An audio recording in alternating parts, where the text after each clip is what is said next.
Dorkening and all affiliated shows are not intended for anyone under the age of 18. The following may contain discussions or scenes that have adult situations, graphic violence, nudity, strong sexual content, and graphic language. This show is intended for mature audiences only. Viewer discretion is advised.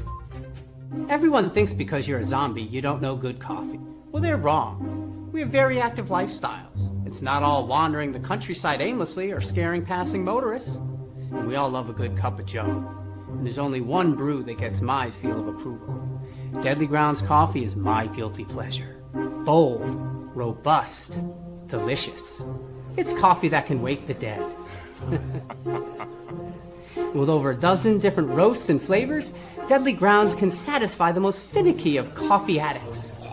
The aroma is so intoxicating. It brings all of my neighbors out of the woodwork. Deadly Grounds coffee. Coffee to die for and zombie approved. It's good to get a little deadly.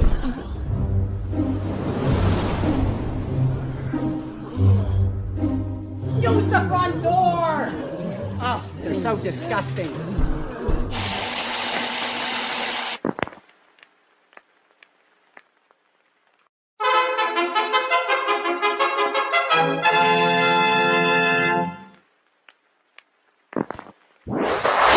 Persons under 18 will not be admitted.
Hey, what's happening, everybody? Welcome to another kick-ass episode of Still Toking with.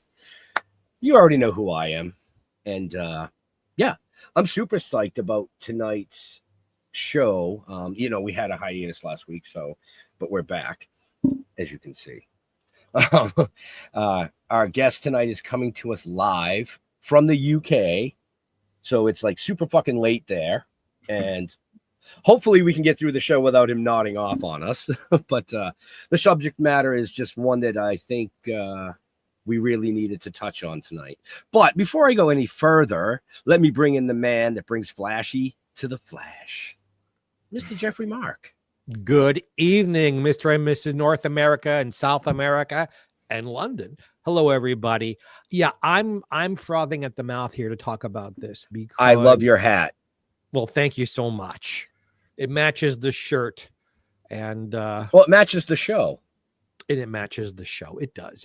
And special hello to Jeff Holman, our third party who is on vacation this week, and we miss him, and we'll see him next time around. But today we have one of the most interesting people in the world to speak with.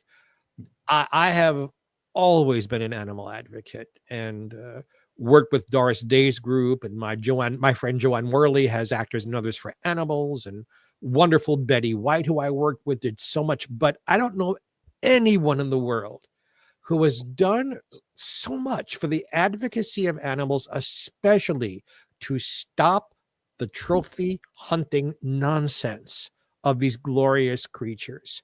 He's written a trilogy of books. He's gone undercover. I have so much respect for this man. Won't you please welcome to Still Toking, Eduardo Goncalves. Hi, how are you? And thank you for staying up late in London. Oh, no, it's a pleasure to Yes. be on your show. Thank you for inviting me. Yeah, muito obrigado, because he is originally from Portugal. That's right. Very good indeed. Good accent as well, Jeffrey. I learned the hard way. I can He practiced all week. I can say thank you in about 17 languages from traveling around the world saying thank you to audiences, but especially to you, sir. You see these yellow stickers behind me? I do. So my wife is learning Portuguese. And Oh. so the way she remembers, she writes down, words, and she puts them up and puts them everywhere to try to remember what they are. Our house is completely covered with these yellow Post-it notes. Well, the best way to learn is to immerse yourself. So good for her. Right. Absolutely. Right. How long have you guys been married? Well, actually, we're just coming up to our second anniversary. But we actually knew each other as teenagers in college, and we were together for a while, and then life took us in separate directions, and then very recently we came back together. It's quite a story. Bon anniversario. I have the same style story.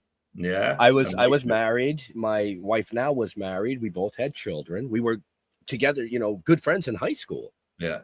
And separate ways. And then 18 years ago, we reconnected. Both got divorced, reconnected, and we've been married for 18 years. Wonderful. I'm a widower. I masturbate. Oh, really? Already off the tracks. Oh my word. Look, the topic tonight is so serious. I thought a little levity is probably a good thing. Yeah. You're right. And a lot of times my backdrop represents the style of show. Normally something like this would be, it's a horror show. They have a horror actor or something. No, this is because the bloody hands represent something different this evening. So, Eduardo, tell us a little bit about what you're doing. Yeah. So you might remember almost exactly 10 years ago, there was a lion called Cecil that was shot by an American dentist, a guy called Walter Palmer from Minnesota. It was an absolutely huge story all around the world. And people kind of thought, what the hell? People are still shooting lions for sport. I mean, what's all this about? We thought this had died out, when the British Empire folded, or, maybe this disappeared in the 19th century. No, people got this big wake-up call. And actually, just a few days ago, there was a shooting of another lion that was also a radio-collared lion. So it's part of a research study called Blondie. And so people, again, were kind of, hey, what? Now, what's been going on is that for the last few years, I've been undercover inside the trophy hunting industry, because I wanted to try to find out what is the truth of what's going on. What's the scale of it? What are people shooting? How do you even become a trophy hunter? Where do you do this? How do you buy a trophy hunt? But I also wanted to understand who these people were. And so basically, I went undercover. I joined Safari Club International, which is the world's largest trophy hunting club. And together with a colleague, we contacted hunters. We contacted the CEOs of companies that sell trophy hunting holidays. We corresponded. We spoke on the phone. We met. We went and visited their trophy rooms. We went and visited the workshops of their taxidermists. And we went to the estates, which they were leasing, where you can go and shoot giraffes and elephants and all the rest of it. And so I brought out this trilogy that you mentioned in your book. And it had to be a trilogy because there was so much to tell.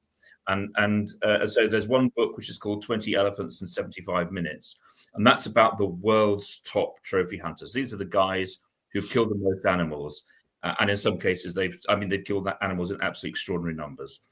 Then there's another book which is Shoot One Lion, Get One Free.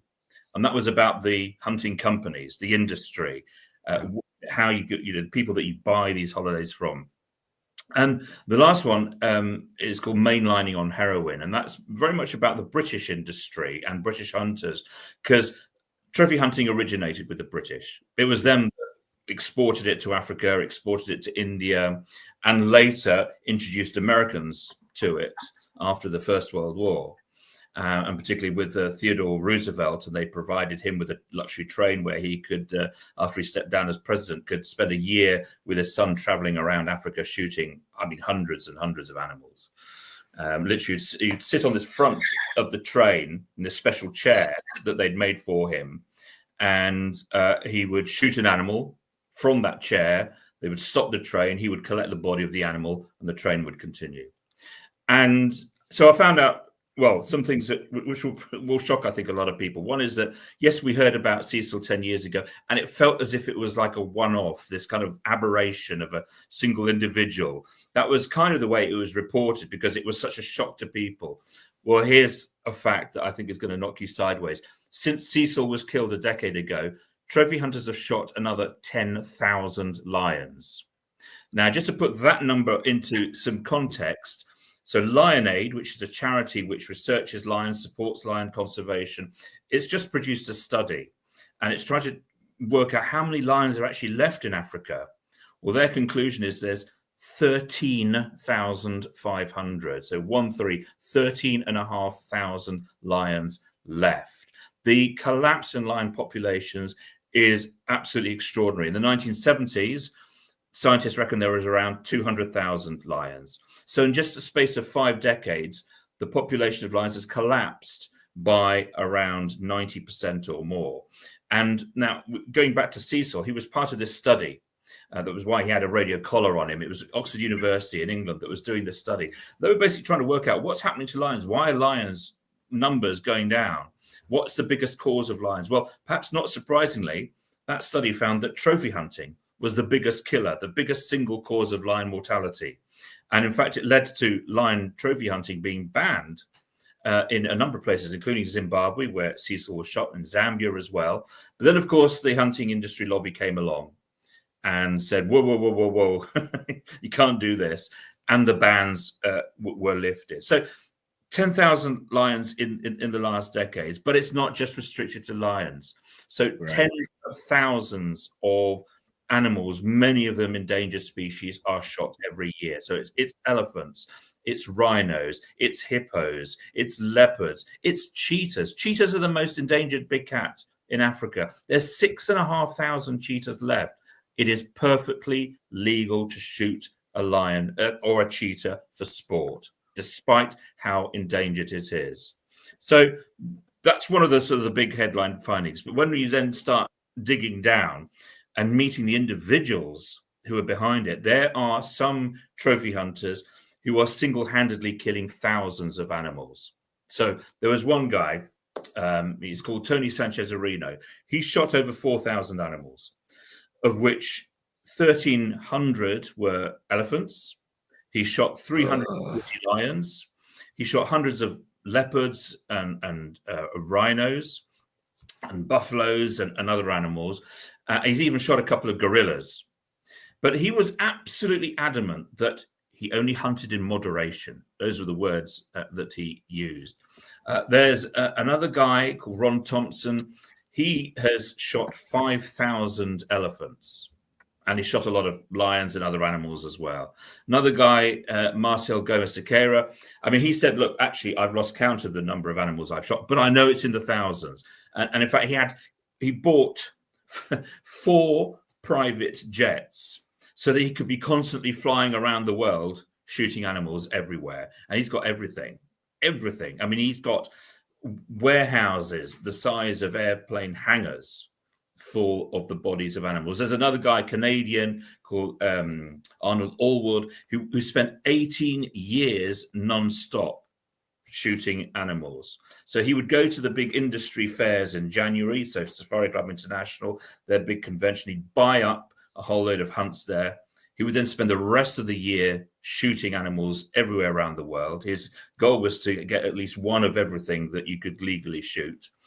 and he did this for 18 years non-stop. So, you know, we met with these people, we spoke to them, and obviously I didn't say who I really was. I said, I gave him a false name, and I said, look, I'm a trophy hunter. I've only done a bit of this and that, but I'm wanting to step up. Can you tell me what it's like?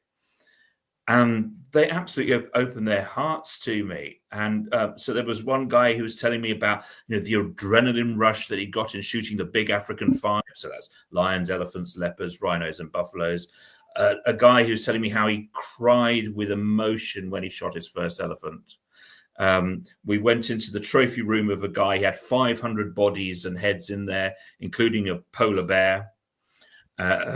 We went and there was a guy who was telling me about how he had this fun in the evening. He would drink a whole load of beers with his friends, and then they would go out and shoot monkeys out of trees.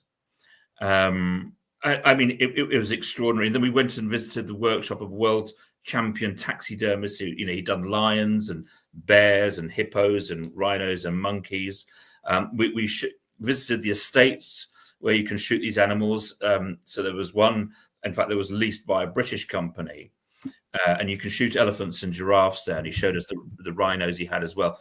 And he said, he joked to us that he once shot a giraffe there because he thought it was gay.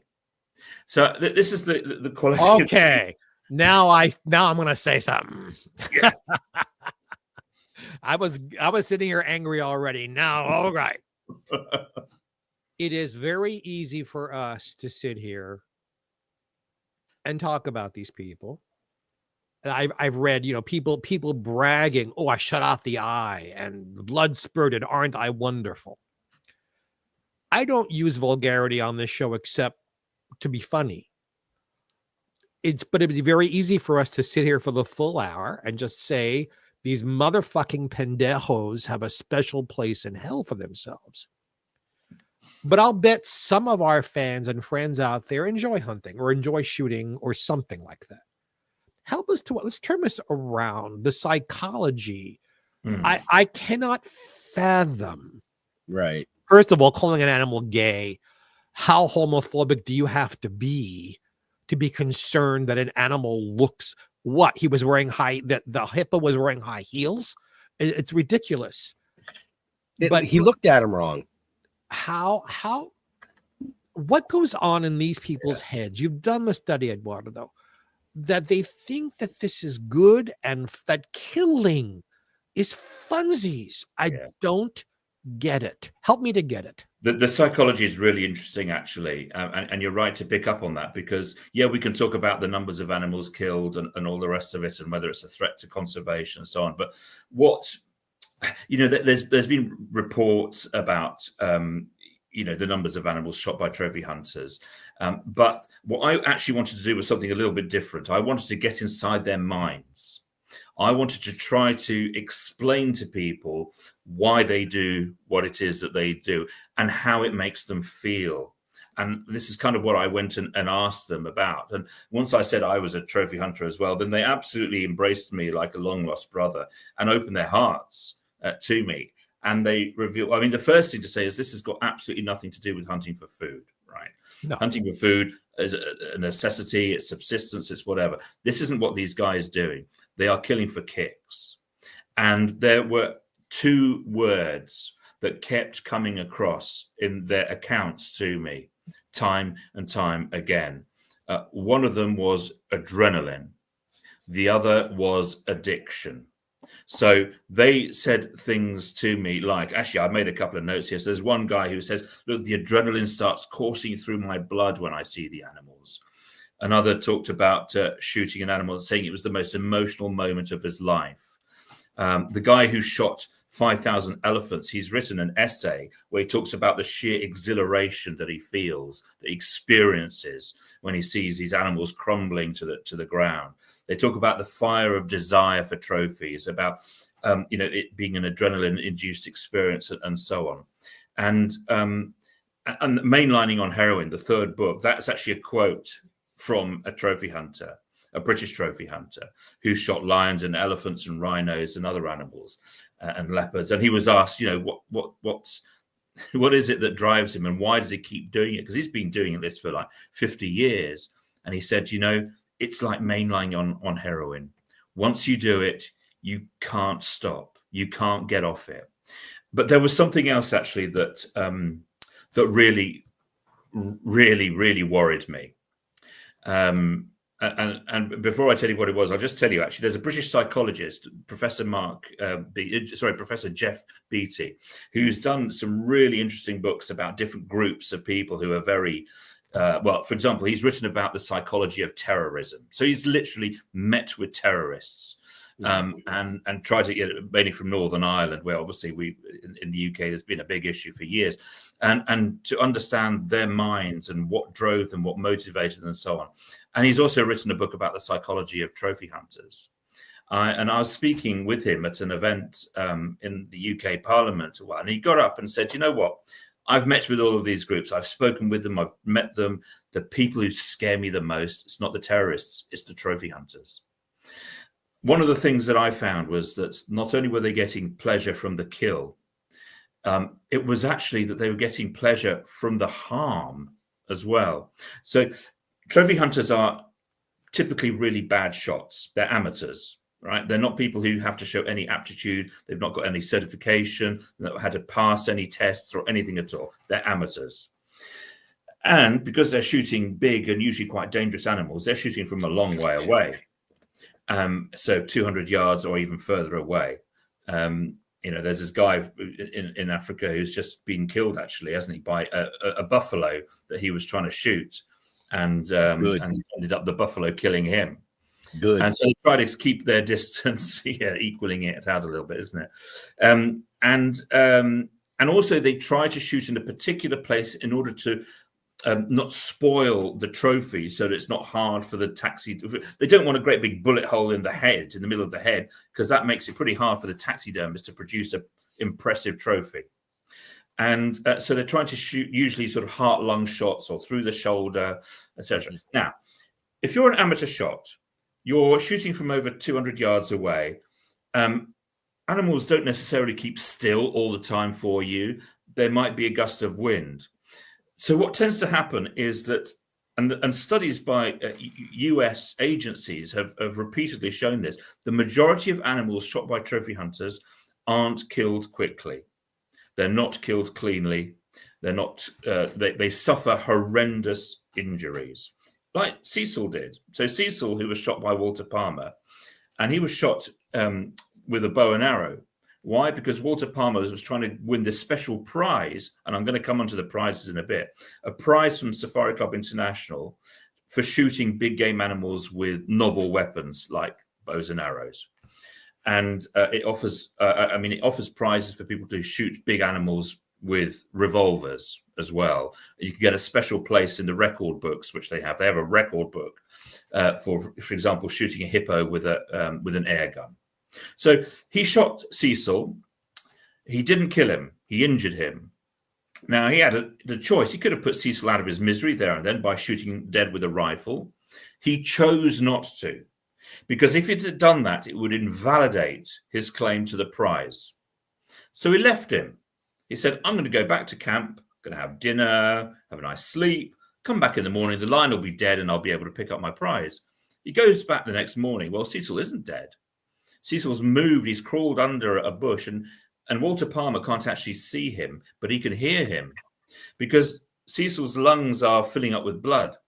So he's making this awful, awful rasping sound as he's literally drowning in his own blood. Anyway, he shoots him eventually with a second arrow and he's killed. So the majority of animals that are shot by trophy hunters are badly wounded.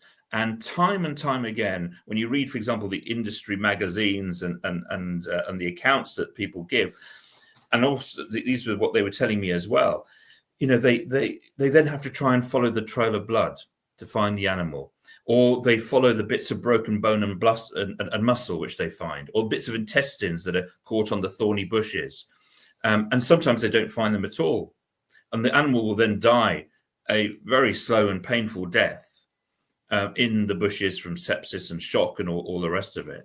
Sometimes they then bump into the animal a couple of weeks later whilst they're hunting for something else, and the animal is there injured and they see it again. Sometimes they'll kill it again. Sometimes they miss it again.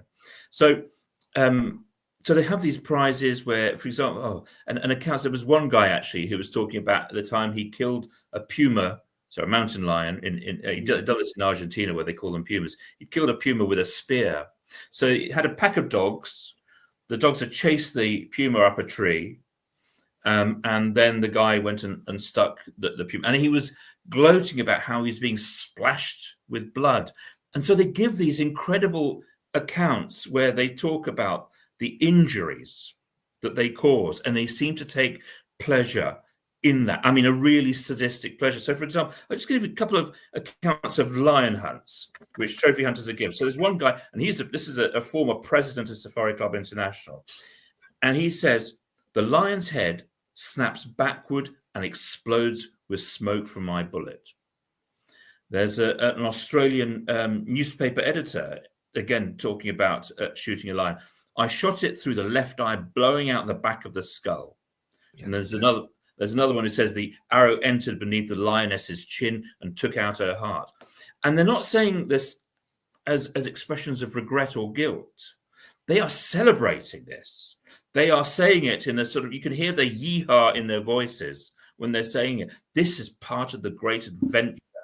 This is part of their prowess. Because at the end of the day, all of this is about narcissism. It's about, psychologists use a phrase, costly signaling. And they say trophy hunting is a form of costly signaling. What does that mean? To shoot a lot of big game animals, lions and elephants and all the rest of it, you've got to be really wealthy. You've got the cost of the hunt, you've got the cost of the taxidermy, you've got the cost of the shipping, you've got the cost of mounting it in your trophy room, you've got the cost of the awards that you want to put your name in for, of the entries into the record book. I mean, you're spending an awful lot of money. And this is a grotesque way of showing off to your peers how wealthy and powerful you are. It's like having a fleet of Lamborghinis. But obviously, this is all about blood. You know, people, or rather animals, creatures, living creatures have died in order for them to be able to exhibit their power and wealth and status and all the rest of it. But yeah, they get this horrible sense of achievement through the wounding themselves. Now, let me just talk about the prizes, because this is something else I think is really important to understand. So, trophy hunters aren't, one-off individuals. There's a community of trophy hunters around the world, and there's an industry which encourages and enables them to do what they do. So it encourages them, for example, through these prizes. Safari Club International has dozens of awards, and a lot of them, they call them inner circle awards, and they operate a bit like computer games. Like Call of Duty or Space Invaders, like we would maybe play when we were kids. We have different levels, and to get to each level, you have to shoot more and more animals. So, for example, let's take one of them. It's called the Hunting Achievement Award. It's got 5 levels. Level 1, you've got to shoot animals from at least 17 different species. Level 2, it's 30 different species. Level 3, 50. Level 4, 100. And level 5, 125 different species. Right. So not just 125 animals. This is animals from 125 different species. You think, wow, that's a bit of a tall order. No, there's over 300 hunters who've been given that prize, that specific prize for shooting 100 or 125 different species. And this is just in the last few years. They have dozens of these awards. Eduardo, may I make a comment real quick? Yes. Yeah. First of all, you're an amazing guest. We're halfway through the show. Right. We've asked you one question. Well, and we haven't, because you are an amazing guest. Believe me, it's a compliment. If Betty White were sitting here, she would say, if they want an adrenaline rush and they want to win prizes about harm, why don't we parachute jump these guys into a pride of lions who haven't eaten for a week, with no weapons of any kind? The adrenaline rush of having the entire pride come after them to eat them would be amazing. It would fulfill their adrenaline needs. Right. And then awards could be given out for how many of their body parts are eaten off and they still survive. I think that's immensely fair. and fills in all the needs they're looking for, because what we're talking about are murderers. Mm-hmm. Mm-hmm. Well, listen, how about we make it pay-per-view and all the proceeds go to conservation? I would sign up for that. I'll Right. sing the opening song for that. Yes. Listen, I'm going to take that one step further and say these adrenaline junkies. I mean, there's adrenaline junkies. They jump out of planes. They'll parachute off of buildings. That's great. Well, why don't we take all these guys and we'll put them out in safari and let somebody hunt them? Yeah. And you can get an award if you survive. Well, it would be a lot fairer, wouldn't it? I mean, Right. As I was saying, these guys are shooting with high-powered rifles from a long way away. They're not getting close up to the animal in the vast majority of cases. Of course, you do have some exceptions. And this is, I don't know how much you know about the canned hunting industry. So this is where they breed animals, usually lions, but not only lions, tigers, leopards, sometimes even giraffes. Okay. And they breed them, they hand rear them, and then they're shot in enclosures. So they from a place they can't escape from. But of course, because they've been hand reared, they don't have the fight or flight instinct to run away. But even if they did run away, there's nowhere they could go. That's why they call it canned hunting, by the way, because it's in the can. The result is a done deal. You're definitely going to kill that animal because it can't get away. And so there was this one British hunter who boasted about shooting a lion from just 8 yards away.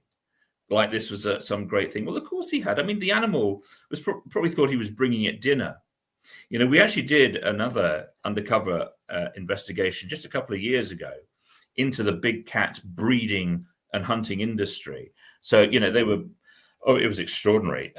It's like they were factory farming these animals for people to shoot. And so it was different breeds as well, or different varieties. So, for example, and this was to cater for the trophy hunter who's got everything. So if you've already got, hundreds of animals in your collection and you want to get something that none of your peers have got, you go to one of these places in South Africa, you can shoot a white lion, a tame white lion. You can shoot a tame white tiger or a tabby tiger. Or you can shoot a liger, which is a hybrid of a tiger and lion.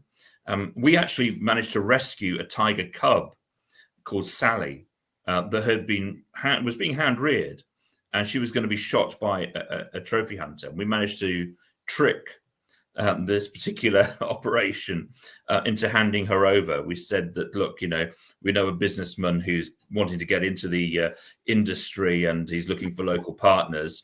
If you were to make a generous gift, like donate this lovely tiger cub, he would see you with very favorable eyes and want to go into business with you, and you're going to make millions. And he fell for it. And so we then squirreled this tiger cub away into a secret sanctuary. She's now got another tiger with her. That was a hair-raising operation. At one point, it seemed like that one of these guys had cottoned on, and he rang us. He said, "I'm going to go in and shoot this tiger right now." And anyway, we managed to get the tiger out.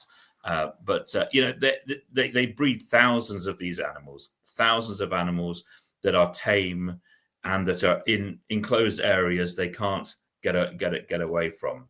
But the other thing is that it is so easy to buy animals to shoot for fun, right? It's like there's one site in particular, a website.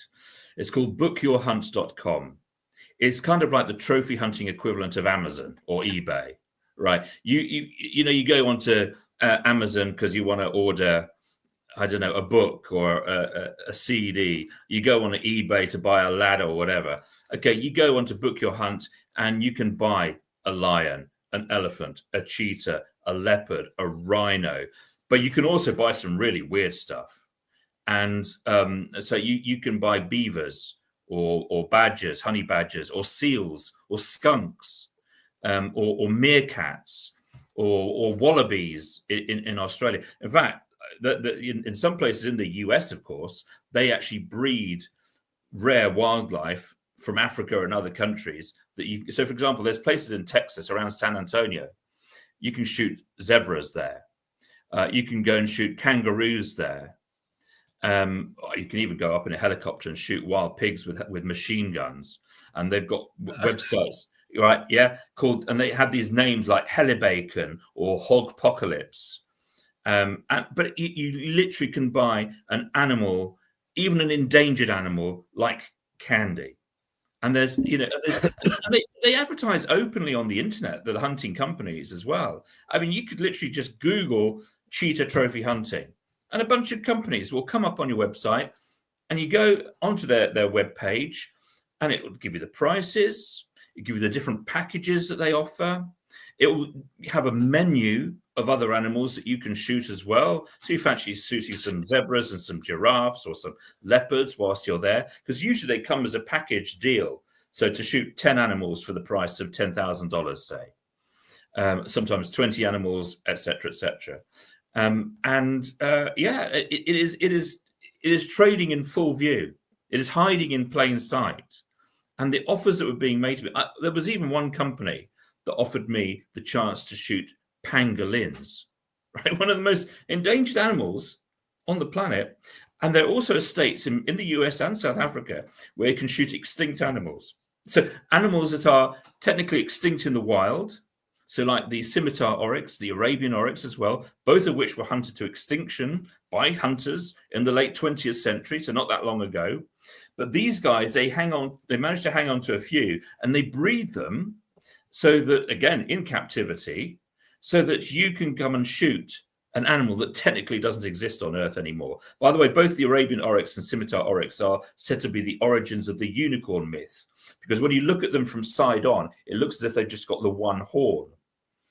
So the scimitar oryx comes from Central Africa. The Arabian oryx comes from mainly sort of the United Arab Emirates, and although it used to spread right away all the way through to sort of Morocco in one direction up to Jordan. But then just the last one was shot by a hunter in 1972 in Oman.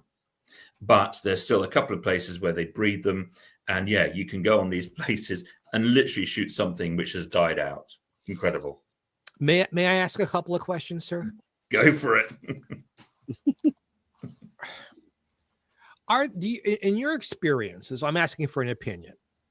Are we talking about human beings who, if killing other humans was legal, they would do that also because there's just something in their psyche that they are murderers, and this is the only legal way they can do it? Is that the psychology here?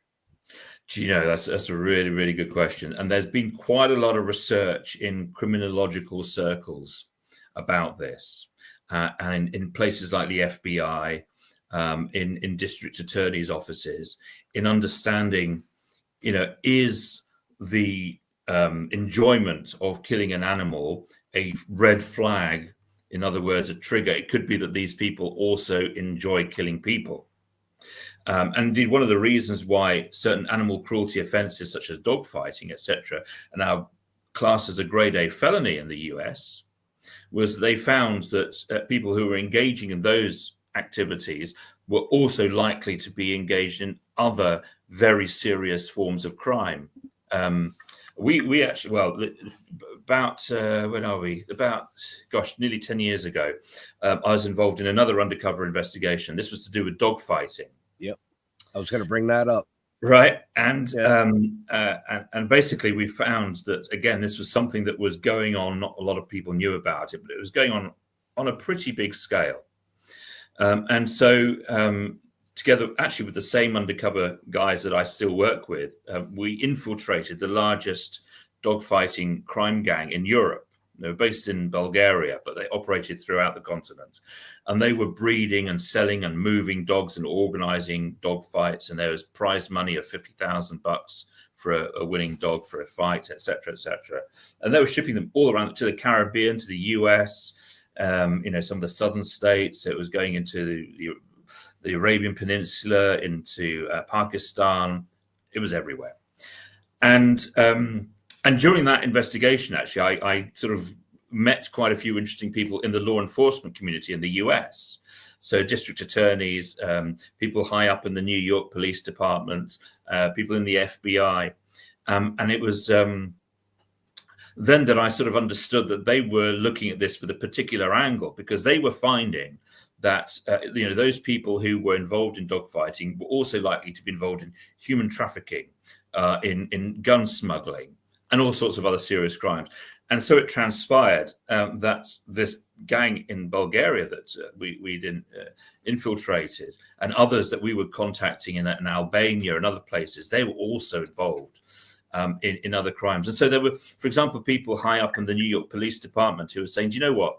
We actually look for indicators, people who are looking, people who are involved in dogfighting, we know they're almost certainly going to be involved in other stuff. So we actually look actively for that, because often it's a better way, an easier way of digging out the really serious criminals than if we were actually looking actively for people involved in human trafficking and all the rest of it. They cover their track. But if you go for the dogfighting, you're going to find all this other stuff as well.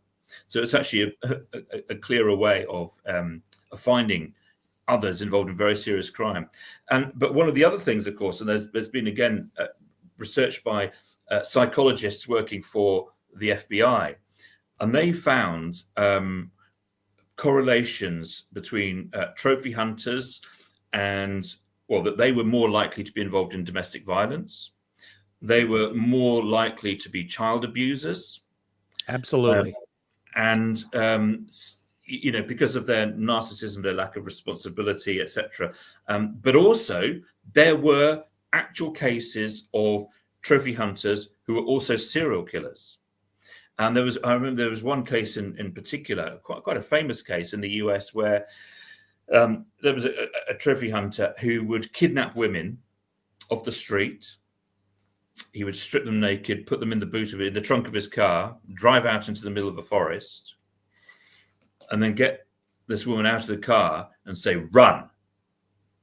And then he would give her, a 5-minute head start, and he would stalk her like he would stalk a deer or another animal, like he would hunt another animal. And of course, a lot of serial killers, they take trophies of their human victims, whether it's Jack the Ripper or, who would keep, bits of ear and whatever. They would keep those trinkets. And of course, a lot of people who we've heard of who have committed acts of heinous acts of mass murder in the US and the UK and everywhere else, they often started their criminal careers, if you want to call it that, with acts of animal cruelty. So the Texas Chainsaw Massacre, the guy who did, or the Boston killer. There was the two guys who were responsible for the Columbine murders, the Columbine shootings. Yep. They were all people who were also involved in animal cruelty early in their lives. So it was almost like an indicator or a starting point, if you like. But it was the same mentality. That's the point I'm trying to get to. At the end of the day, it's the same mentality. It's the same, refusal to acknowledge that another being has value. It's not taking responsibility for your actions. It's denying. Anyway, it is the same compulsions. It's the same pattern of behavior. So, and this is why I say to people, look, this isn't just some woolly animal rights fringe issue, right? These are really serious. I actually, I started my professional career, if you like, in the law enforcement sector. And this is where I kind of first came across serious crimes being committed against animals and what that actually meant, how serious that was in the overall scheme of things. And that was kind of what triggered my interest in later life, to explore these connections and to really try to understand, like I have done with this latest investigation, to understand what goes on in the minds of these people. Because frankly, they're very, very frightening people, and they are pretty dangerous people. Which brings me to my next question, if it's okay, boys. I guess like anyone could stop me. You've mentioned South America, you've mentioned Africa, you've mentioned the United States, you've mentioned some parts of Europe, you've mentioned the Arab countries. Is this a cultural, are there cultures, because you haven't mentioned Australia or the South Pacific or Asia at all. Is this something that's unknown in these places, or is this kind of evil just across the board from your experience? Very good. It is largely cultural, actually. So it's so 55% of all animals shot by trophy hunters are shot by Americans.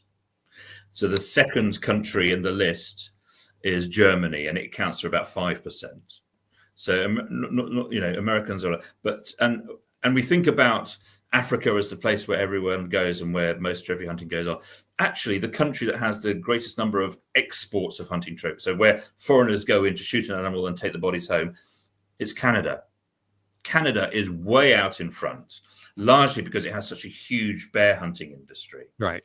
So Canada accounts for, I'm trying to remember the figures off the top of my head, but I mean, something like a third of all hunting trophies come out of Canada. And you can even shoot polar bears in Canada, by the way. So even the US and Russia have both banned polar bear trophy hunting because we know it's an endangered species. We know it faces all sorts of threats and climate change and so on and so forth. Canada's the one place where you can still legally go and shoot a polar bear for fun. And there's also a commercial skinning industry linked to that. So it is largely, so it started with the Brits, like I said before, and the Germans and the Spanish have traditionally been big markets as well. Also the French and the Portuguese and the Dutch and Belgians as well. Belgians, a lot of better. There's a bit more of an Eastern European revival almost because end of the Soviet Union and the Cold War, and they're able to travel more, and you've got lots of oligarchs with lots of money, so there's more Russians and Hungarians, a lot of Hungarian trophy hunters now, but it's not an Asian thing, and it's not an indigenous African thing. So you speak to local Africans, they're absolutely appalled, and in fact they're shocked that anyone would want to shoot an animal for sport.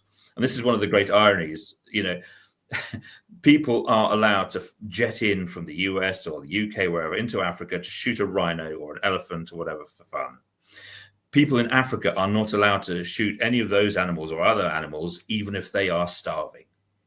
Right? It is prohibited.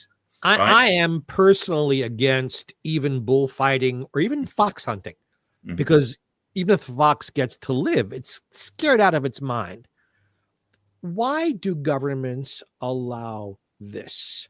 Why isn't there a worldwide upheaval and a cry and a moan that this is evil, it is wrong?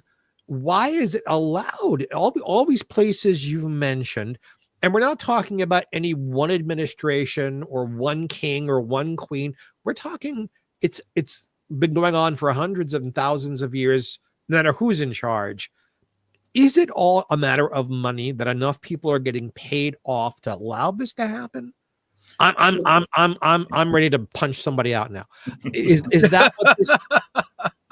I'm an animal lover. I've always been an animal advocate.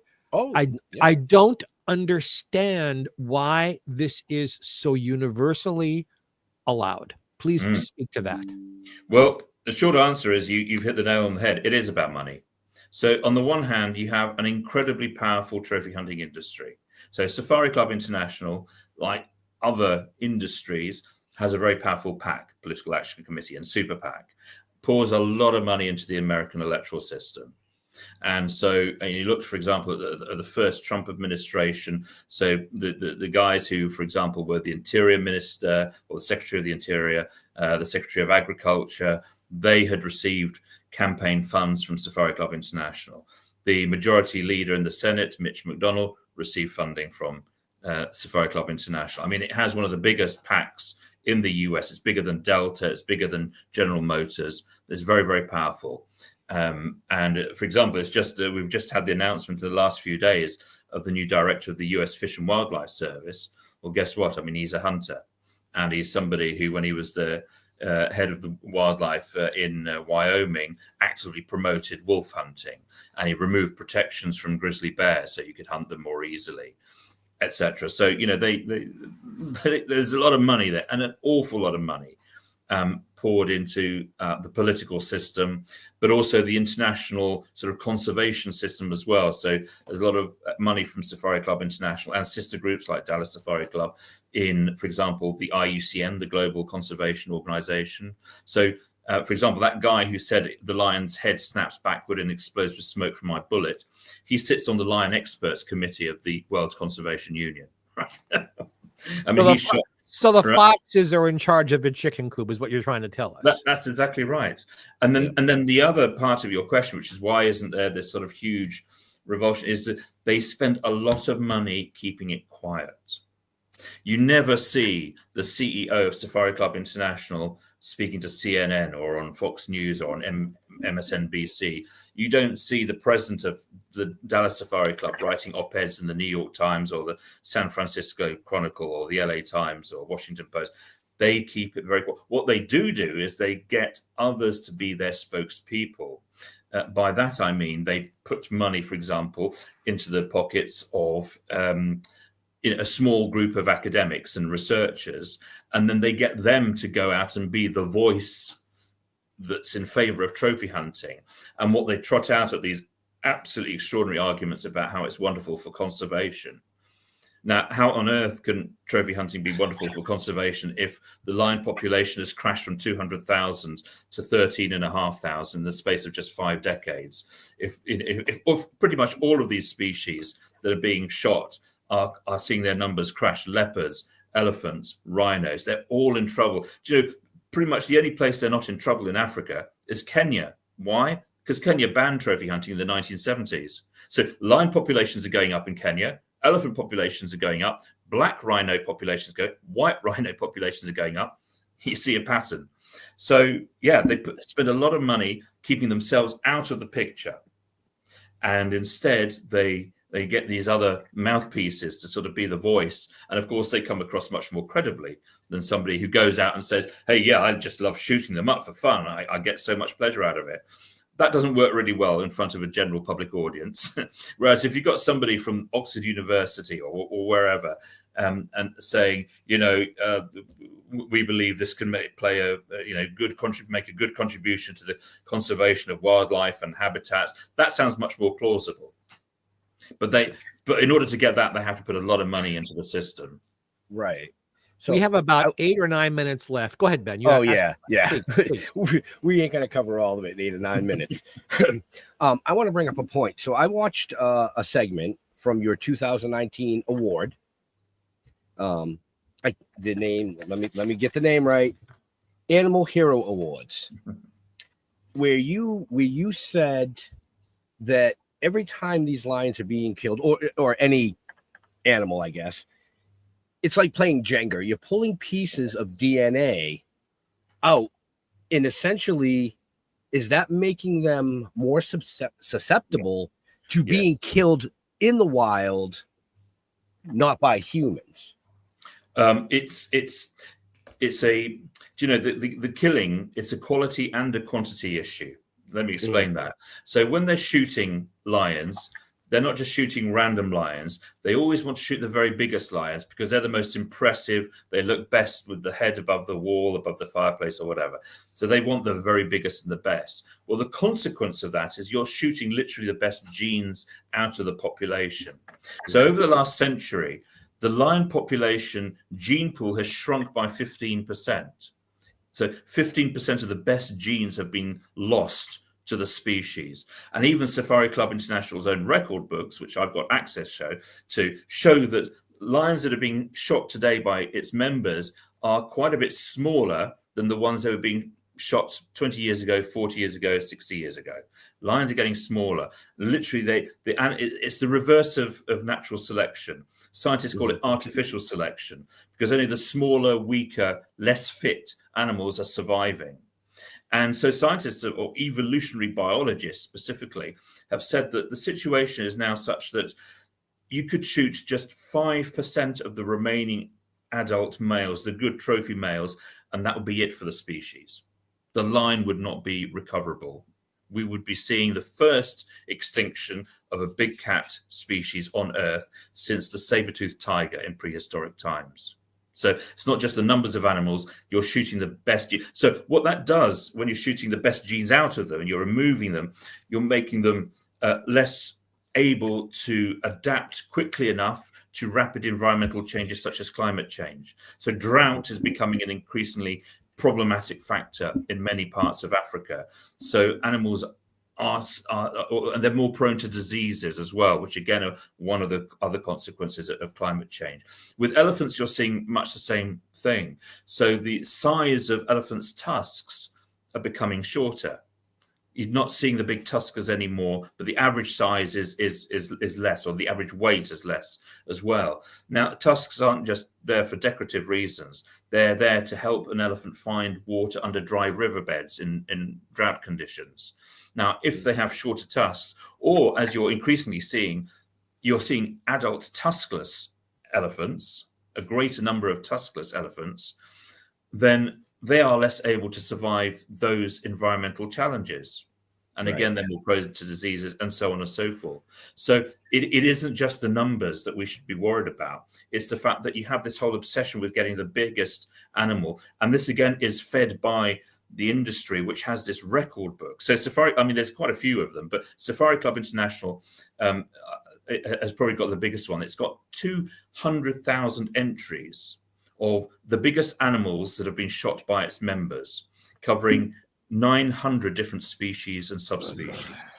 And Eduardo, you have, forgive me, I'm interrupting you. I apologize. I just have to get this in before we're done. Yes, I do. You have fascinatingly and brilliantly in this last 56 minutes laid out the problem, the evil, how it's manifested, how it continues. Is there any hope? Is there anything we can do to change this? Yeah. We have to give a little bit of that before we go. Absolutely. And there's one very interesting and positive thing that is happening, which is more and more countries that traditionally trophy hunters have come from that are implementing bans on imports of hunting trophies. And so a number of European countries have done this in recent years. We're hoping to get some more in the next year or two. And even in the US, there's already some partial restrictions, but there's also legislation going through the House of Representatives at the moment, which would ban hunters from bringing back a whole range of animals. So, of course, that would dissuade them from going out and killing them in the first place if their motivation is just to put it up above the fireplace or to build a great big trophy room. So I would say to people, get in touch with your elected representative, get them to support the bill that's going through Congress or going through your legislature in whatever country that you are, because there are bans, there are bills going through right around the world. The second thing is, look, we need to bring this to a total end. We need, I see this as one of the great moral evils of our time. I sort of almost see it in the same moral dimension as, slavery, apartheid, civil rights. It's one of those big issues. I agree. And I'm sure that generations, a couple of generations henceforth are going to look back and say, what, they were still doing this in the 21st century? So I am actually proposing, and we're going to be moving forward with a campaign to abolish trophy hunting at the United Nations. We are going to introduce a resolution, and we're not going to win this first time. I'll tell you straight away, because I know we know this from all the battles, the great battles of the past, that you have to fight again and again and again. But you need to start. You need to start the fight. So we're going to take the fight to the industry. We are going to go and say to the international community, do you know what? This should no longer be part of our culture, our tradition, our whatever. This needs to be a distant part of our past. This needs to be a chapter in our history that needs to be closed once and for all. So let's start talking about this seriously. We cannot, in a world that, I used to work for the World Wildlife Fund. Yep. I used to be part of a team that produced the Living Planet report. The last report that came out last year showed that wildlife populations have fallen by 70% since the 1970s. Trophy hunting is making a bad situation worse. But even apart from the conservation arguments, it's just plain wrong. It is immoral and it is cowardly. So we've got to boot it into touch. Right. Let's make your publisher happy. Who publishes those 3 wonderful books you wrote? So Green Future Books, and you can buy them all on Amazon, Amazon US, Amazon UK, Amazon wherever you are in the world, and they're all there. So you can just search my name. And some of my previous books will be there as well, including the one of Saving Sally, where we rescued the tiger cub. But the new trilogy, which has just come out, they're on Amazon right now.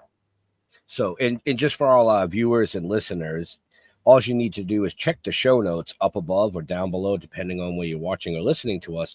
Eduardo's information is there with all the links to the books, to him, if you have other questions. But I want to bring up something else, like I said, that I saw in that clip where you mentioned, elephants. I'm 53 years old. Mr. Mark's a little bit older than me. I've had the pleasure of walking up and touching an elephant. Yeah. I have 2 granddaughters that are 2.5 years old. I want them to have that same pleasure. And if shit don't change, they're only going to touch it, as you quoted, in a book. Let that sink in, people.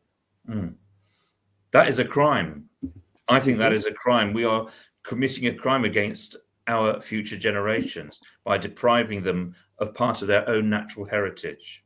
This should be part of our global experience, of our experience in life. It's to know that we walk this earth with these amazing creatures. And frankly, my philosophy is that we all have an equal right as fellow earthlings to enjoy the pleasures of this earth together. None of us has a greater or lesser right.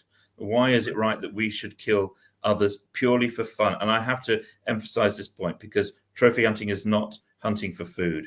It is killing for fun. Right. I was going to bring that up. Yep. Absolutely. So, yeah, obviously, there's loads of resources on our website as well, bantrophyhunting.org.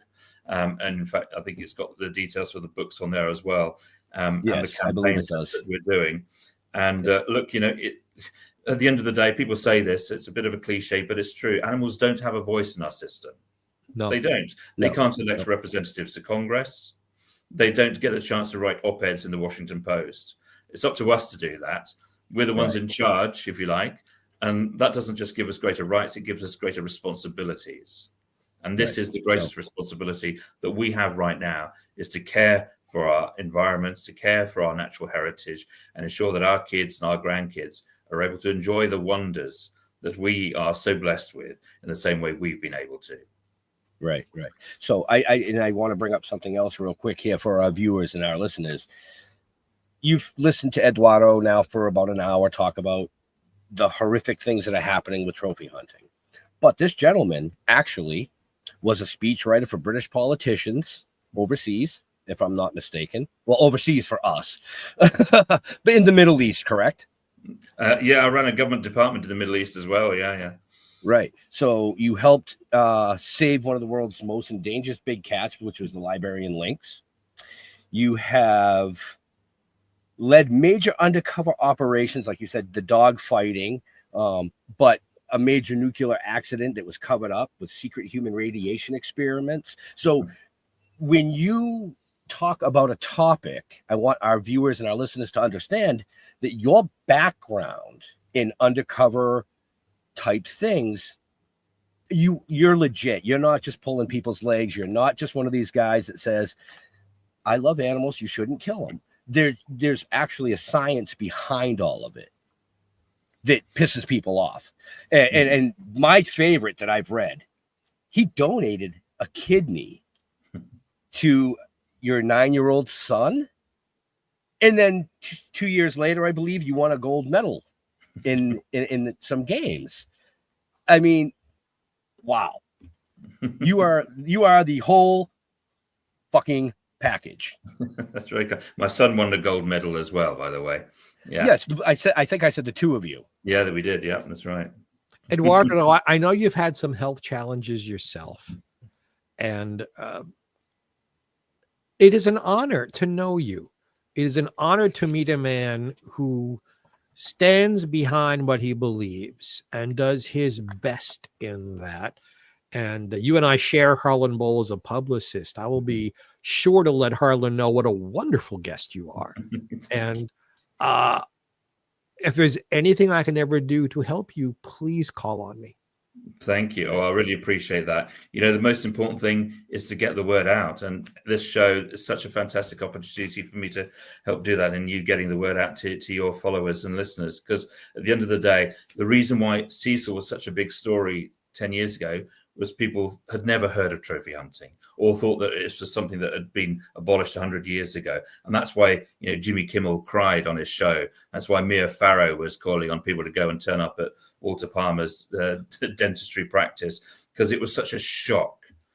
But the reality is, tens of thousands, maybe 100,000 animals are shot by trophy hunters every year, and includes some of the most endangered animals in the world. And we've got to tell people about that. We've got to let people know so that they can do what they want to do about it, which I hope is pick up the phone to their member of Congress or to write them a letter and say, this is just damn wrong. And tell you what, my vote at the next election depends on what you're going to say and do about this, because I'm watching how you're going to vote. I'm going to watch what you're going to do about this, because at the end of the day, elected representatives, democracy is a wonderful thing, but we've got to use it. And our elected representatives, they are hired by us to represent us, to make the laws, because we're too busy running our own lives, whether it's running radio shows or looking at trophy hunters. So we hire them like we do a plumber or an electrician to do a specialist job for us whilst we're raising our families and all the rest of it. So we've got to tell them, we pay them, we hire them, we pay their wages through our taxes. So it's time that they understood that they are there to do our bidding. And we have to tell them that this is a really important issue for us, and we want them to act. And if they don't, then we won't be voting for them. If they do, they can count on us. Is there a charity you support, sir, for people who might want to contribute financially to help the cause? Absolutely. Well, so Banned Trophy Hunting is indeed a charity. And because obviously a lot of our work is research and raising of awareness.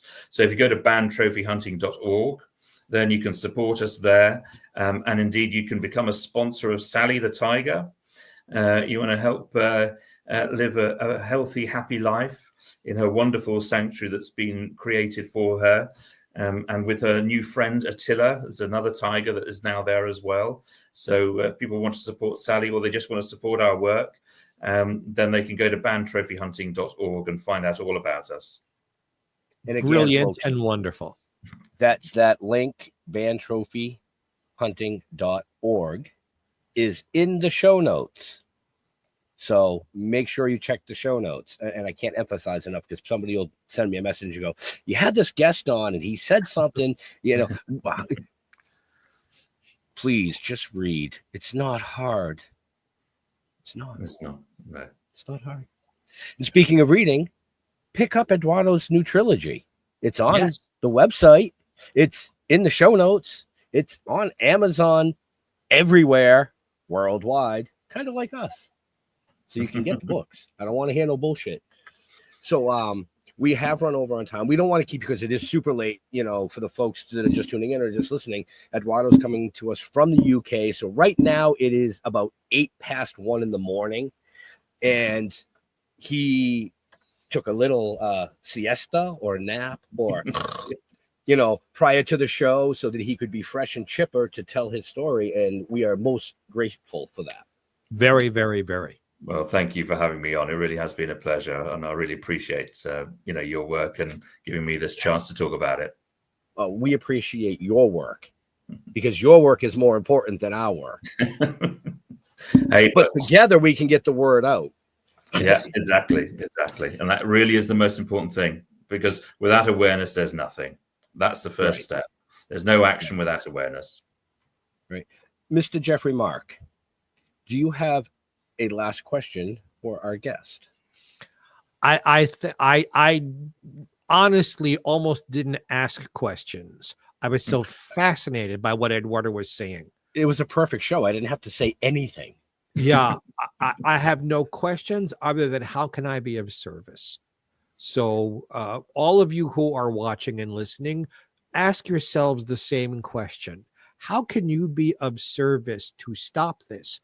And if you're out there and you think trophy hunting is good, and Eduardo hasn't at least caused you to think, then your heart was cut out a long time ago. Right. Motherfucker. Wow. Mr. Mark has dropped more F-bombs on this show tonight than I have ever heard him say since I've met him. Because this touched something, and it wasn't just below the belt. No. This has been animal rights has been a part of my life since I was a kid, and I didn't know until I researched our show today how bad it still was. I didn't know it was still this bad. And But this is an issue that should make you angry. That Yeah. should make anyone angry. It is infuriating. And I'll tell you something. The laptop that I used to write my books, it nearly flew out the window several times because I would be getting so angry about, for example, I'd be writing up the transcript of a conversation that I'd had, and I'd be so filled with rage sometimes as people would say things in such a matter-of-fact way about how they'd killed an animal and how exciting and fun it was. It really, I mean, this laptop is hanging on by its dear life. It nearly went flying through the window. And it's actually an old, big, chunky laptop that I use because, again, I get so angry sometimes when I'm writing that I'm really hammering the keyboard, and most modern laptops wouldn't survive the assault. It should make us furious. I mean, that is a demonstration of our humanity if we're able to get angry about this. Because my vulgarity was my anger, and I felt it was appropriate today. Yeah, my anger was all through the show, and then my fucking AirPods just died. Oh, so Apple, you suck. If they don't last longer than an hour, you suck. Actually, I'll just tell you one other thing. So you're not alone. So we showed our documentary. We did a documentary about British trophy hunters. We showed it in Parliament to British members of Parliament. So I did my little introduction, and then I went and sat in a row behind some of where the MPs were sat, and I could hear them mumbling as sort of the different horrific scenes, played out. And they were using words quite similar to yours, but they were saying, I could hear them mumbling under their breath as a lion was lured by a bait and was shot at close range and all the rest of it. And I could hear them saying the same words, only quieter. But, in some ways that's a reflection that they got it. And we have to put it's a hard reality, this issue. It's a horrible reality, but we have to put it in front of people. We have to tell them the truth. This is going on, and it's going on every day. So normally I would ask you a question, we'd close up the show, but you just mentioned a documentary. Is there a place where someone can watch that? Is that on like YouTube, or is that on a website? Give a shout to that, because I will push that to some of our pages as well with the link. Yeah, that's great. So we have made a documentary. It is now on YouTube, and we're now actually starting to make another documentary. But the one that is on YouTube, that follows our undercover investigation into British trophy hunters. Now, although it's just about UK hunters, the story is a universal one. So you get to actually meet the hunters and see the conversations that we had with them, obviously with hidden cameras, and go inside the trophy rooms that these people have, and go to the estates, and you see the correspondence that we had with them when they're offering us lions, and hear the phone conversations that we had with them, it is almost, it's so brazen the way they talk about it, and that I think will shock people. It's like they really have no shame. They believe that what they do is perfectly normal and acceptable. And I think for the vast majority of people on this planet, they're going to say, what the, and use one of your words. And I didn't invent those words. Come on now. No, you didn't. But it's what you were. But you know what? The other thing that's interesting is that regardless of the politics and the money that goes into it, and the fact that this is still going on, people around the world have an almost identical view on it. So the number of people who are opposed to trophy hunting is as strong in the US, right? Despite it having a bigger gun industry and a bigger hunting culture, it's as strong in the US as it is in Western Europe, as it is in Southern Africa. It is a universal loathing. And that actually is a sign that for me is a positive one, in that most of us, the vast majority of us, still have that humanity in our core that recognizes that this is deeply wrong, that it is cruel, it is archaic, it is cowardly, and it is completely and utterly unnecessary. So We can't top that. no, all I can say is stay tuned for Eduardo Undercover, the new TV series where he brings you all the shit. And that's no joke. That sounds like fun. But yeah, I can't even top any of that. I can't talk. I have nothing for that. Just thank you, sir. Thank you for being with us. And thank you for staying up late. And thank all of you for listening to a show or watching a show that might have not been so easy. This is one of the most serious shows I've ever done in my entire career. And I'm proud to be a part of it. As am I. So with that, Eduardo, where do you like to interact with fans on social medias? Mostly on X, what was popularly known as Twitter. So our account there is CBT Hunting, Campaign to Ban Trophy Hunting. I'm personally mostly just me. This is my personal account. I'm mostly on Facebook. You can find me. I've got a picture of me with a 16-year-old Staffordshire Bull Terrier that sadly I lost earlier this year, but we rescued a couple of years ago. He was 14, he was deaf, and he'd been abandoned in a house for 10 days without any food and water. And he was the most wonderful, wonderful dog. And I've got to tell you, he kept me sane through all of this. So you can either find me on Facebook, but you can find the campaign on Facebook and also on X, the platform formerly known as Twitter. These Brits love their X. Yes. Hey, we're on Instagram as well, so we're everywhere. But, listen, you can find all our social links on our website on bandtrophyhunting.org. Excellent, Mr. Jeffrey Mark. Yes, sir. Where can people find you or interact with you? They can interact with me on Facebook. You see how my name is spelled. On Instagram, Jeffrey Mark Showbiz. I'm on LinkedIn, and if you like me and you like our host, Ben, also, we do another show. It's very different from this, called Jeffrey Mark Plays Ella, GPE. Every week we play Ella Fitzgerald's music on a theme, and I give you all the insider information about that. We're about to do a 5-story arc special called Jeffrey Mark Plays Merman. So look for those things and the very same networks and platforms that you're watching this. And good golly, what a show this has been. What a show. To leave me vulgar and speechless. Wow. That's like a good night for you, isn't it, Jeffrey? It's a good night for everybody else, too. For us, just check out stilltoking.com. You can find out everything you want to know about us, all the other stuff that we do with the novels and the comic book series and the TV series animations. But every single one of these shows is archived there, as well as a number of other platforms. We want to thank Eduardo for literally taking time out of his 2 days. See, this started at midnight, folks. It's after 1 a.m. He was with us for 2 days. That's how important the subject matter was. You know, taking time out of all that and being here with us this evening, spreading the message. As always, I want to thank Jeffrey Mark. I thank Jeff Holman, but he's not here. He's on vacation again, which is okay. He'll be back next week. But to all our veterans and first responders, we want to thank you for doing what you do so people like us can come up here and do things that we like to do. Stay safe. We'll see you next week. Have a happy day.